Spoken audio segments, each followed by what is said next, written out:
Durant le règne de l'Empire Galactique, la garde royale de l'empereur Palpatine était un symbole inébranlable de loyauté envers leur maître. De nombreux futurs gardes se sont succédés à l'académie secrète de Yinchor, et parmi ces gardes se trouvait un élément doué d'incroyables capacités dans l'art du combat. C'est ainsi que Kyrkanos devint l'une des plus prometteuses recrues de la garde royale. Celui-ci devint rapidement un expert dans le maniement du bâton à double lame et même dans l'utilisation des pics de force. Et il était aussi très doué dans le combat au corps à corps, sûrement le meilleur de toute la garde. En plus de cela, Kyrkanos vouait une véritable loyauté à l'empereur. Celui-ci était un fervent défenseur de l'ordre nouveau, prêt à mourir pour son empereur et pour l'Empire. Durant son entraînement, Kyrkanos rencontra pour la première fois l'empereur ainsi que son bras droit Dark Vador.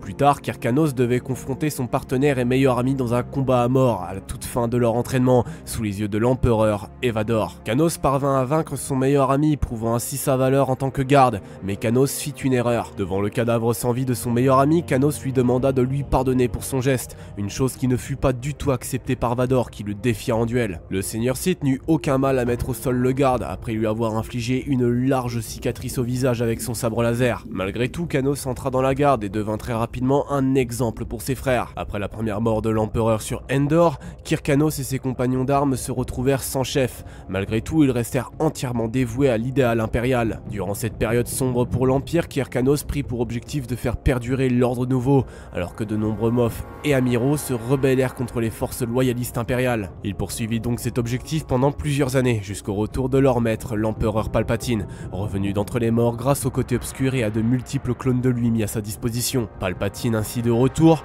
la garde royale ainsi que Kyrkanos reprirent leur place aux côtés de l'empereur dans sa reconquête de la galaxie. Cependant, les plans de Palpatine furent très vite contrecarrés par les jumeaux Skywalker et Han Solo.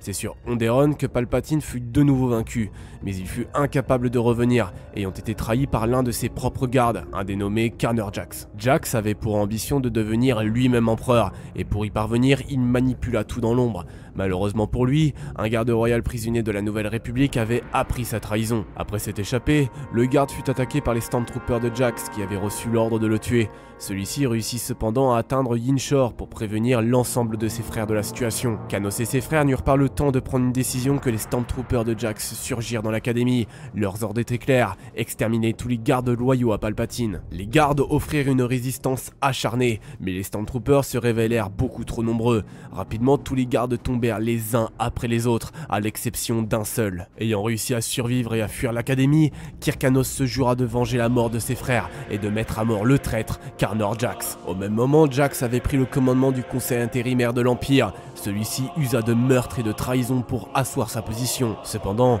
Jax était obsédé par une chose, la survie de Kyrkanos. Pour lui, il représentait la seule véritable menace entre lui et le pouvoir total de l'Empire. Kyrkanos trouva refuge sur la planète Faïda où il rencontra Merit-Sin, la commandante des forces de la Nouvelle République dans le secteur. Kyrkanos décida d'aider les soldats de la République contre leur ennemi commun, avant de quitter la planète avec un vaisseau prêté par Sin en direction de la planète Yinchor. Pendant ce temps, Sin, par peur de voir tous ses hommes tués par les deux destroyers de Karner Jax, fut contrainte de révéler l'endroit où était parti Kyrkanos. Jax mit alors le cap sur Yinchor afin de traquer son pire ennemi. Il sauta dans l'hyperespace avant que les renforts de la République arrivent sur place, dirigés par le général Wedge Antilles. Arrivé sur Yinchor, Kyrkanos mit en place un piège afin de tuer le traître. Il plaça une bombe à l'intérieur de son vaisseau, tout en le laissant en orbite de la planète avant de rejoindre la surface. Arrivé sur les lieux, le destroyer de Jax captura le vaisseau de Kyrkanos avant que celui-ci explose, détruisant le destroyer et tuant son équipage. Malheureusement, Jax n'était pas à bord. Celui-ci avait rejoint la surface à bord d'une navette lambda. Une fois à la surface, Jax lança à la poursuite de Kyrkanos ses meilleurs Stormtroopers. Il ordonna à son assassin personnel, Blim, de trouver une position haute afin de tuer le garde royal. Kyrkanos élimina sans grande difficulté les Stormtroopers lancés à sa poursuite, avant de confronter son ennemi juré dans l'arène d'entraînement des gardes royaux. Kyrkanos était bien plus fort et plus expérimenté que son adversaire, mais Jax utilisa les pouvoirs du côté obscur et de l'appui de son assassin pour prendre le dessus. Cependant, cela ne changea rien. Jax fut mortellement blessé par Kyrkanos qui s'effondra au sol. Kyrkanos, prêt à achever son adversaire, fut arrêté par Sin et Sadet qui avaient rejoint la planète afin de capturer Jax vivant pour mettre fin à la guerre. Cependant, Kyrkanos était aveuglé par sa vengeance. Il tua Sadet, puis s'excusa pour cette mort inutile avant de quitter la planète. Sa traque était terminée, le traître était mort. Mais Kanos ne s'arrêta pas là. Dans les mois qui suivirent, Kanos se mit en chasse des membres du conseil intérimaire de l'Empire qui avaient trahi l'empereur. Il changea d'identité, se faisant passer pour un chasseur de primes au service du cartel des Hutt. Il revit à cette occasion Sin, en mission d'infiltration dans le cartel. Quand celle-ci fut découverte, Kanos intervint pour sauver la jeune femme d'une mort certaine. Le duo fut malheureusement pris au piège par les criminels. Ils doivent leur salut que grâce à la venue du fils de l'instructeur de Kirkanos à bord de son X-Wing. Kanos se laissa cependant capturer par les Hutt afin de garantir la fuite de ses compagnons. Emprisonné, il est de nouveau secouru par les républicains qui parviennent à le libérer.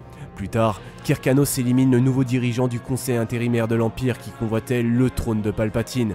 Après cela, Kanos disparaît pour ne plus jamais réapparaître. Voilà, cette vidéo est désormais terminée, j'espère qu'elle vous aura plu. Si c'est le cas, vous connaissez déjà la chanson, n'hésitez pas à liker, à vous abonner, partager ou même commenter, ça me ferait extrêmement plaisir.